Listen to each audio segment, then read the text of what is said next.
నీ కుటుంబం అడుగుతుందా? ఏదిరా నువ్వు నమ్ముకున్నావు, చర్చని వెళ్తున్నావు, దేవుడు అంటున్నావు, ప్రార్థన చేస్తున్నావు, ఏదిరా దేవుడి కార్యం? ఏదిరా దేవుని శక్తి? ఏదిరా?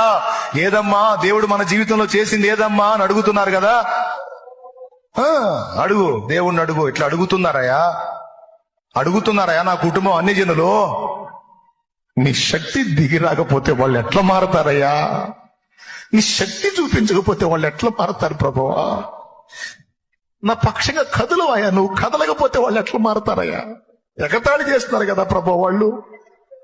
నువ్వు తెగ ప్రార్థనలు చేస్తున్నావుగా, తెగ మొర్ర పెడుతున్నావుగా, తెగ చేస్తున్నావు. ఏది నీ దేవుడు అని అడుగుతున్నారు. దేవా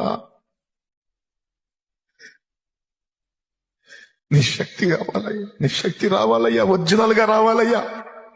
ఒరిజినల్ గా నీ శక్తి నా బిడ్డలు కుటుంబం అనుభవించాలయ్యా. ఎగతాళి చేస్తున్నా వాళ్ళు సిగ్గుపడాలయ్యా. నీవు చెప్పింది నిజమే. యేసు సజీవుడు, ఆయన ఉన్నవాడు, ప్రార్థన వినువాడు.